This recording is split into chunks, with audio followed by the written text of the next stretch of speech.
নমস্কার বন্ধুরা, আমি বিদ্যুৎ আর আপনারা দেখছেন আপনাদের প্রিয় ইউটিউব চ্যানেল কোপ এক্সপ্রেস। ডাব্লিউবিপিএসআই এবং কেপিএসআই ডেসক্রিপটিভ ম্যাথমেটিক্সের ক্লাসে আমরা আয়তঘন ও ঘনকের চ্যাপ্টারটা গতকাল শুরু করেছিলাম। আজকে তার পার্ট 2। দেখুন, আজকে আমরা 4-5-3-4টা অঙ্ক নিয়ে আলোচনা করব, ঠিক আছে? দেখুন, প্রথমের অঙ্ক কি বলেছে? সমদৈর্ঘ্যের ধার বিশিষ্ট দুটি ঘনক পাশাপাশি যুক্ত করে একটি আয়তঘন তৈরি করা হলো। যদি আয়তঘনটির সমগ্র তলের ক্ষেত্রফল 360 বর্গ সেমি হয় তবে প্রত্যেকটি ঘনকের ঘনফল নির্ণয় করো। ঠিক আছে, খুব ইম্পর্ট্যান্ট। আচ্ছা, আমি যদি ধরি, আচ্ছা, এবার একটা সিম্পল জিনিস, এইখানে জিনিসটা খুব ইম্পর্ট্যান্ট। সেটা হচ্ছে কি, যে দুটো ঘনক যখন আমি পাশাপাশি রেখে একটা আয়তঘন করছি, তাহলে ঘনকের একটা বাহু একটা ধার হচ্ছে এক্স সেন্টিমিটার। তাহলে যখন আমরা দুটো ঘনককে পাশাপাশি রেখে একটা আয়তঘন তৈরি করছি, তাহলে ইম্পর্ট্যান্ট, আয়তঘনকটার দৈর্ঘ্যটা বেড়ে যাবে, মানে এক্স প্লাস এক্স মানে 2x সেন্টিমিটার। কিন্তু প্রস্থটা তো এক্সই থাকবে এবং উচ্চতাও কিন্তু এক্স থাকবে। ঠিক আছে, তাহলে লিখবো কি, যেহেতু যেহেতু তাহলে যেহেতু ঘনক দুটি পাশাপাশি যুক্ত করে আয়তঘন তৈরি করা হয়েছে। একবার সিম্পল জিনিস বোঝার চেষ্টা করুন, ঠিক আছে, একদম বাস্তব জিনিস নিয়ে দেখুন। যেহেতু ঘনক দুটোকে পাশাপাশি যুক্ত করা হয়েছে, মানে কিন্তু তার প্রস্থ আর উচ্চতা সেম থাকবে, শুধুমাত্র দৈর্ঘ্যটা দেখুন লম্বা হয়ে যাবে। যখন দুটো ঘনককে আমি একই করব, তখন কিন্তু তার দৈর্ঘ্যটা কী হবে, দৈর্ঘ্যটা লম্বা হয়ে যাবে, মানে দৈর্ঘ্যটা ডবল হয়ে যাবে। একটা এক্স ছিল আর একটা এক্স যুক্ত করা হয়েছে, তার মানে আয়তঘনটির দৈর্ঘ্য কত হয়ে যাবে, এক্স প্লাস এক্স মানে 2x সেন্টিমিটার। প্রস্থ কত হবে, সেই এক্সই থাকবে, উচ্চতা কত হবে, এক্সই থাকবে। বোঝা গেছে? আচ্ছা, এবার আয়তঘনটির সমগ্রতলের ক্ষেত্রফল কত হবে? আয়তঘনটির সমগ্রতলের ক্ষেত্রফল হবে 2 ইন্টু, আমরা সূত্র জানি, দৈর্ঘ্য ইন্টু প্রস্থ প্লাস প্রস্থ ইন্টু উচ্চতা প্লাস দৈর্ঘ্য ইন্টু উচ্চতা। ঠিক আছে, তো এই সূত্র যদি ফেলি তাহলে 10x স্কোয়ার কত হচ্ছে, 10x স্কোয়ার। তাহলে আমার প্রশ্নে কিন্তু বলাই আছে যে যদি আয়তঘনটির সমগ্র তলের ক্ষেত্রফল 360 বর্গ সেন্টিমিটার হয়, তার মানে প্রশ্নানুসারে 10x স্কোয়ার সমান 360 আমরা লিখতে পারি। তাহলে x স্কোয়ার সমান কত হবে, 36। তাহলে x সমান কত হবে, প্লাস মাইনাস 6, তাই তো? প্লাস মাইনাস 6 হলে দেখুন, কখনো বাহু কখনো ঋণাত্মক হতে পারে না। আমরা এখানে লিখে নেব, যেহেতু যেহেতু বাহু ঋণাত্মক হতে পারে না, হতে পারে না। বোঝা গেছে? তাহলে অতএব এক্স ইকুয়াল টু কত, 6। তাহলে প্রত্যেকটি ঘনকের, তাহলে যে দুটো ঘনক ছিল, তাহলে লিখবো আমরা কি, প্রত্যেকটি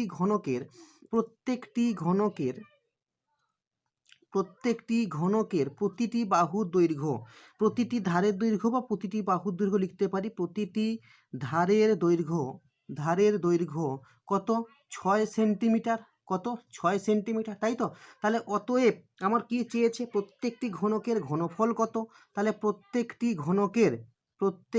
ঘনকের ঘনফল সমান কত, বাহু কিউব, তাই তো, বা ধার কিউব মানে 6 কিউব ঘন সেন্টিমিটার। তাহলে কত হবে, 6 কিউব মানে কত, 216 ঘন সেন্টিমিটার। বোঝা গেছে? Next question number 4। কি বলছে, একটি ঘনকের, এটাও খুব ইম্পর্টেন্ট অঙ্ক, একটি ঘনকের প্রত্যেকটি ধারের দৈর্ঘ্য 50% বৃদ্ধি পেলে পরিবর্তিত ঘনকের সমগ্র তলের ক্ষেত্রফল শতকরা কত বৃদ্ধি পাবে? দেখুন, প্রশ্নটা হয়তো অনেকেরই চেনা, কিন্তু ব্যাপারটা হচ্ছে এটা সমগ্র তলের ক্ষেত্রফল না দিয়ে এটা দিতে পারে ঘনকের আয়তনের, মানে আয়তন শতকরা কত পরিবর্তিত হবে, সেটাও দিতে পারে। ঠিক আছে, আচ্ছা, এটা আমরা কিভাবে করব না, আমরা ধরে নেব যে তাহলে দেখুন, মূল ঘনকটির প্রত্যেকটি ধারের দৈর্ঘ্য আমি ধরে নিয়েছি কত, এক্স একক, তাই তো?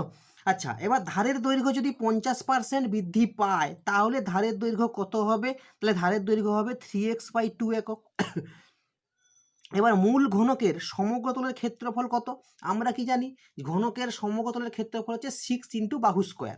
তাহলে 6 ইন্টু এক্স স্কোয়ার, তাহলে 6 ইন্টু এক্স স্কোয়ার একক। ঠিক আছে, পরিবর্তিত ঘনকের সমগ্রতলের ক্ষেত্রফল কত, 6 ইন্টু পরিবর্তিত ঘনকের বাহু কত, মানে ধার কত, 3x/2। তাহলে 6 ইন্টু 3x/2 তার হোল স্কোয়ার মানে 27x²/2।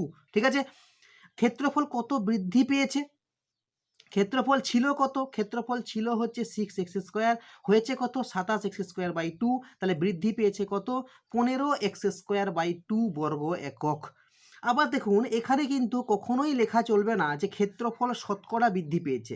কি বলছি কথাটা বুঝুন, যে ক্ষেত্রফল বৃদ্ধি পেয়েছে, আবারও লিখব ক্ষেত্রফল বৃদ্ধি পেয়েছে। কত বৃদ্ধি পেয়েছে? 15x²/2 কার উপরে বৃদ্ধি পেয়েছে? না মূল ঘনকের সমগ্রতলের ক্ষেত্রফলের উপর, মানে 6x² উপর। তাহলে বাই কত? 6x² মানে 1/6x² ইন্টু, যেহেতু আমরা এটা শতকরায় প্রকাশ করছি তাহলে 100% দিয়ে কী করতে হবে? গুণ করতে হবে। ঠিক আছে, তাহলে উত্তর কত হলো? 125%। আমি লিখবো কি, উত্তরটা যদি লিখবো সেক্ষেত্রে লিখতে হবে যে ঘনকের সমগ্রতলের ক্ষেত্রফল শতকরা কত বৃদ্ধি পাবে, এটা আমাকে চেয়েছে। আমি যদি শতকরা কথাটা লিখি তাহলে 125% বলা যাবে না। আমি যদি বলি যে ক্ষেত্রফল বৃদ্ধি পেয়েছে শতকরা 125, ভালো করে বুঝবেন, সমগ্রতলের ক্ষেত্রফল শতকরা 125 বৃদ্ধি পেয়েছে, বা সমগ্রতলের ক্ষেত্রফল 125% বৃদ্ধি পেয়েছে, যে কোনো একটা। শতকরাটা লিখলে পার্সেন্টেজটা চিহ্নটা দেওয়া যাবে না। তাহলে উত্তরটা আমি কি লিখব? উত্তরটা দেখুন কি লিখব? সমগ্রতলের ক্ষেত্রফল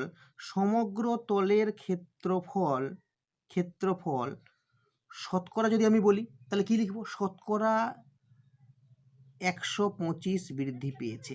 শতকরা 125 বৃদ্ধি পেয়েছে। কখনোই লিখব না শতকরা 125% বৃদ্ধি পেয়েছে। বোঝা গেছে? শতকরা লিখলে এখানে আর পার্সেন্টেজ দেওয়া যাবে না। বোঝা গেছে? বা কেউ যদি লিখতে চায় সমগ্রতলের ক্ষেত্রফল 125% বৃদ্ধি পেয়েছে, ওভাবেও কিন্তু লেখা যায়। Next question number 5। আচ্ছা, পরের কোশ্চেন কি বলছে? যে ঘনকাকৃতি একটি সম্পূর্ণ জলপূর্ণ চৌবাচ্চা থেকে সমান মাপের 64 বালতি জল তুলে নিলে চৌবাচ্চাটির 1/3 অংশ জলপূর্ণ থাকে, তাই তো? তার মানে 64 বালতি জল তুলে নিয়েছি মানে আমি কত অংশ তুলে নিয়েছি? আমি 2/3 অংশ তুলে নিয়েছি, ঠিক কি না? চৌবাচ্চাটির একটি ধারের দৈর্ঘ্য 1.2 মিটার হলে প্রতি বালতিতে কত লিটার জল ধরে? ঠিক আছে, এবার সিম্পল জিনিস দেখুন, 64 বালতি, আমি যদি লিখি 64 বালতি জল তুলেছি মানে আমি কত অংশ জল তুলেছি?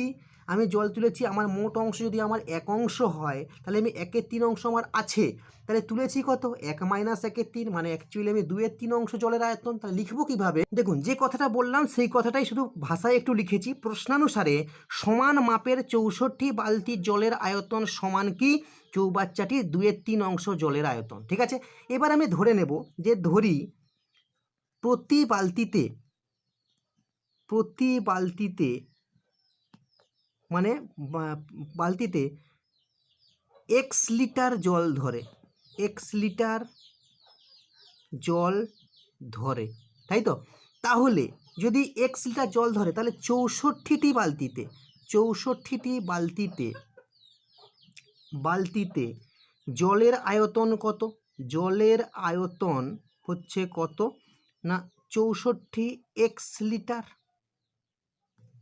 তাই তো? 64x litre. আচ্ছা, এবার খুব ইম্পর্টেন্ট একটা জিনিস, সেটা হচ্ছে 1 লিটার সমান কত? 1 ঘন ডেসিমিটার। 1 লিটার সমান কত? 1 ঘন ডেসিমিটার। তাহলে এটাকে আমরা লিখতে পারি, যেহেতু উত্তরটা তো মানে যেহেতু আমার এখানে মিটার আছে, মিটার ডেসিমিটার আছে, তাহলে সেই হেতু লিটারটাকে আমাকে কী করতে হবে? ঘন ডেসিমিটারে নিয়ে আসতে হবে। তাহলে 64x ঘন ডেসিমিটার। ঠিক আছে, এখানে লিখে নেব যেহেতু 1 লিটার সমান 1 ঘন ডেসিমিটার। ঠিক আছে, এখানে কি লিখবো আমি? 1 লিটার সমান 1 ঘন ডেসিমিটার লিখে নেব। ঠিক আছে, আচ্ছা এইবার কি বলেছে? আবার চৌবাচ্চাটির বাহুর দৈর্ঘ্য, চৌবাচ্চাটির একটি ধারের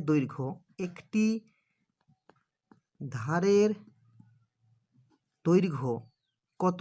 1.2 মিটার। 1.2 মিটার মানে কত? মিটার ডেসিমিটার মানে 12 ডেসিমিটার, তাই তো? 10 দিয়ে গুণ করা হচ্ছে কত? 12 ডেসিমিটার। তাহলে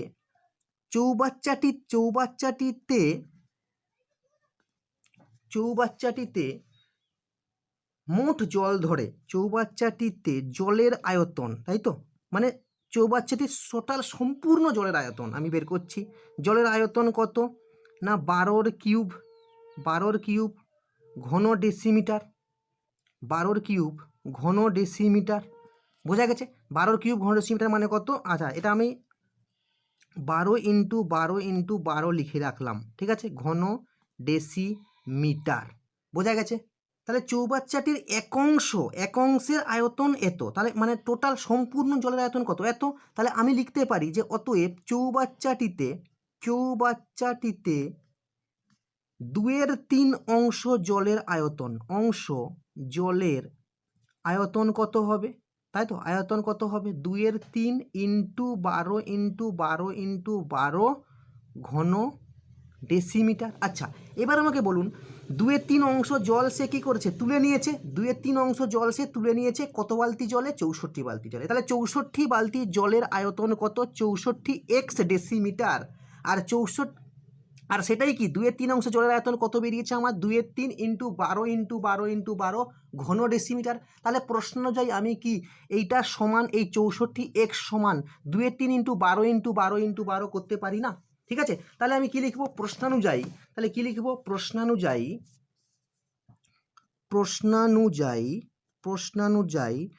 64 এক্স সমান 2/3 ইন্টু 12 ইন্টু 12 ইন্টু 12। ঠিক আছে, তাহলে এখান থেকে x equal to 2/3 into 12 into 12 into 12 by কত? 64।